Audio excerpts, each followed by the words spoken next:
कोल्हापूर जिल्ह्यातील काही महत्त्वाच्या बातम्या आता आपण थोडक्यात पाहणार आहोत।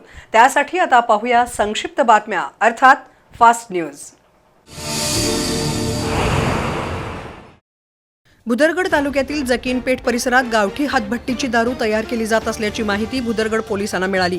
त्यानुसार पोलीस निरीक्षक संदीप जगताप यांच्या पथकानं संशयित सदाशिव शंकर रेडेकर यांच्या शेत परिसरात छापा टाकला। त्यावेळी प्लास्टिकच्या 4 बॅरलमध्ये सुमारे 700 लिटर तयार गावठी हातभट्टीची दारू सापडली। तसंच शेतातील झुडपात दारू तयार करण्यासाठी लागणारं सुमारे 400 लिटर कच्चं रसायन आढळलं।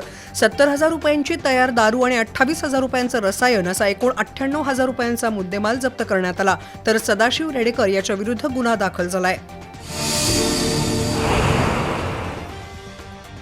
कोल्हापुरातील पंचगंगा स्मशानभूमीजवळ 2 काँक्रीटच्या कमानी होत्या। जुना बुधवार आणि पंचगंगा पुलाजवळ असलेल्या या दोन्ही कमानी 50 वर्षापूर्वीच्या होत्या। काळाच्या ओघात या कमानी कमकुवत झाल्यानं कोणत्याही क्षणी त्या कोसळून जीवितहानी होण्याची शक्यता होती। महापालिकेनं या कमानी पाडून नवीन कमानी बांधाव्यात अशी मागणी भाजप युवा मोर्चानं केली होती। त्याची दखल घेत महापालिका प्रशासनानं आज जेसीबीच्या सहाय्यानं दोन्ही कमानी जमीनदोस्त केल्या। नागरिकांच्या सुरक्षेच्या दृष्टीनं महापालिकेनं कारवाई केल्यामुळे भाजप युवा मोर्चानं समाधान व्यक्त केलंय।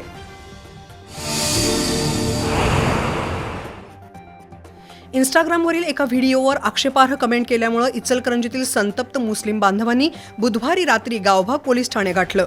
पोलीस निरीक्षक महेश चव्हाण यांची भेट घेऊन त्यांना इंस्टाग्रामवरील त्या कमेंटचा स्क्रीनशॉट दाखवला।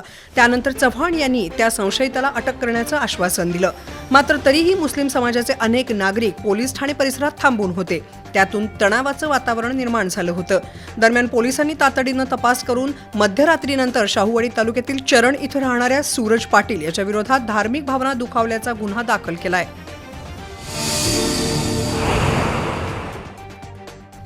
कोल्हापुरातील राजारामपुरी जवळच्या काटकर कॉलनीत छापा टाकून पोलिसांनी अनिकेत चौगुले या 20 वर्षीय तरुणाला अटक केली।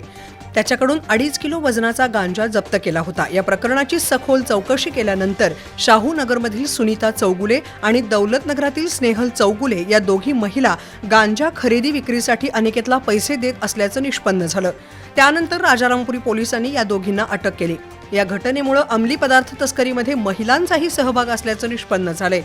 ही कारवाई पोलीस निरीक्षक विकास जाधव, उपनिरीक्षक रुपेश इंगळे, अंमलदार अमोल पाटील, मिलिंद बांगर, कृष्णात पाटील, विशाल शिरगावकर, शाहू तळेकर, गजानन हराळे, नितीश बागडी, राहुल कदम यांनी केली।